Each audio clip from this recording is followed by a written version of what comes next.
Jamaah, oh jamaah. Alhamdulillah. Alhamdulillahirrahmanirrahim. Masih di Dinda, masih di tema kita hari ini, sabar itu sulit tapi hadiahnya selangit. Dan ini Masya Allah masih ada Mas Santo Suruh di sini juga ya. Ini Ustadz Ahmad Khan, Ustadz Syam. Mengenai tema kita pagi hari ini yang namanya orang sudah memiliki sifat pemarah dan tidak sabaran. Dari lahir atau bawaan orang bilang ya. Bagaimana caranya bisa membentuk sifat penyabar dalam diri kita sendiri nih. Mohon izin menjelaskannya, silakan Fadl. Baik, sebelumnya kita buka dengan membaca surah Al-Baqarah ayat 153. A'udzu billahi minasy syaithanir rajim.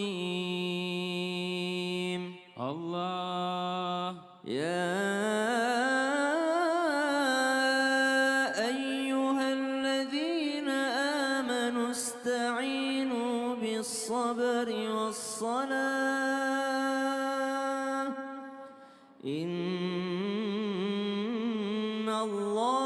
ma'as sabirin.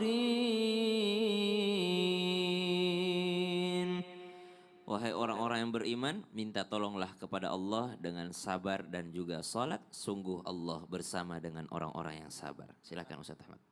Hadirin yang dirahmati oleh Allah Subhanahu wa taala. Di ayat ini Allah Subhanahu wa taala menjelaskan bahwasanya kita diminta oleh Allah untuk meminta pertolongan kepadanya dengan yang pertama sabar dulu baru mengerjakan sholat. Karena terkadang banyak di antara kita ketika diuji oleh Allah Subhanahu wa taala lalu kemudian kita tidak sabar sehingga kita mengeluh kepada Allah Subhanahu wa taala. Dan sabar itu bisa dilakukan dengan cara kita berusaha terus untuk belajar sabar. Karena kata Nabi Muhammad SAW, al-ilmu bita'allum wa sabru bitasobur.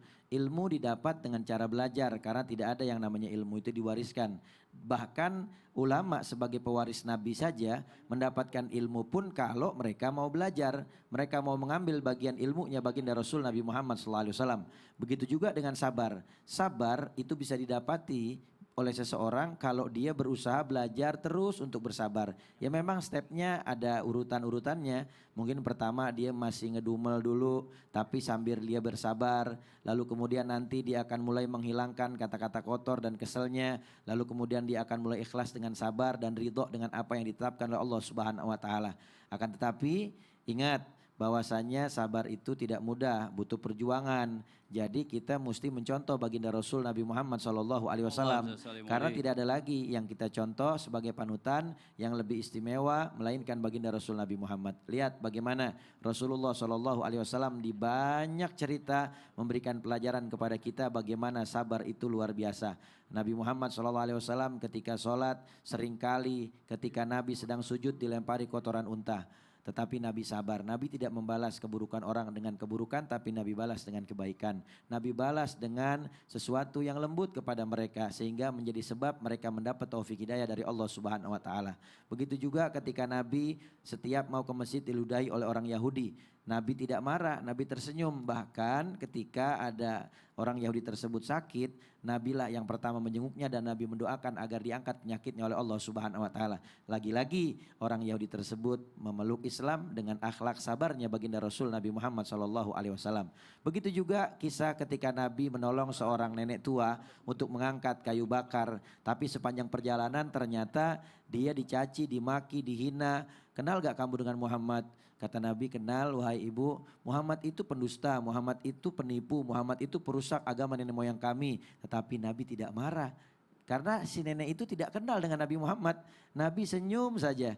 Dan ketika sampai di tujuan, ketika itu ditanya siapa namamu? Ismi Muhammad bin Abdullah, saya Muhammad bin Abdullah. Maka si nenek menangis meneteskan air mata karena mungkin dia baru tahu ternyata yang selama di perjalanan caci maki itu adalah Nabi Muhammad SAW.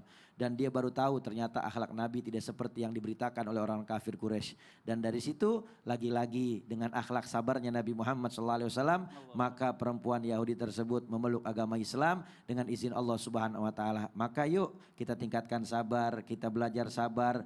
Kita semua ini diuji dengan berbagai macam ujian dan orang-orang yang beruntung, orang-orang yang bahagia ketika mereka bersabar dengan ujian yang diberikan oleh Allah Subhanahu wa taala.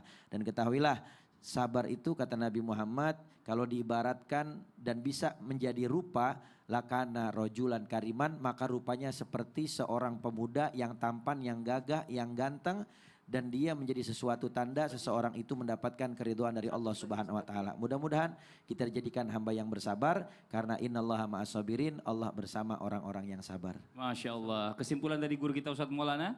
Kesimpulan untuk tema kita hari ini, sabar itu sulit, tapi hadiahnya selangit. Nah, buat kita semua, pelajarilah bahwa sebenarnya sungguh kesabaran itu mengantarkan kita mendapatkan derajat yang luar biasa. Bahkan para nabi-nabi Allah diangkat menjadi ulil asmi yang sangat utama. Kenapa? Karena kesabarannya. Innallaha ma'as sabirin. Sangat hadiah yang sangat luar biasa karena orang yang sabar itu dekat dengan Allah. Kalau mau dekat dengan Allah, maka bersabarlah. Dan ingat, sabar itu ada 3. Sabar menjalankan perintah Allah, sabar menjauhi larangan Allah, dan sabar menghadapi ujian. Maka belajar dari sini bahwa orang-orang yang sabar itu mendapatkan pahala 3 kali lipat. Mau tahu? 1 kali lipat itu karena dia melaksanakan perintah Allah. Tapi kalau dia mendapatkan ujian bertambah 2 kali lipat. Apalagi kalau ditimpa lagi masalah, maka menambahkan 3 kali lipat. Ingat, tidak akan mungkin orang bisa hebat kalau tidak mendapatkan yang namanya nilai kesabaran. Mau pintar, sabar menuntut ilmu. Mau hebat, sabar menghadapi ujian. Mau sukses, sabar mengalami proses. Ingat, Allah tidak menciptakan manusia langsung masuk surga. Tapi dibawa dulu ke dunia untuk mengalami proses untuk menjadi yang lebih baik. Masya Allah, Alhamdulillah. Terima kasih banyak guru kita Ustadz Maulana dan guru-guru kita yang lainnya. Terima kasih banyak juga buat Mas Santo Suri yang sudah mampir ke Islam itu Indah. Mudah-mudahan hari ini pertemuan kita bermanfaat. Allahumma wafiq ila aqwamit thoriq. Wassalamualaikum warahmatullahi wabarakatuh. Waalaikumsalam warahmatullahi wabarakatuh.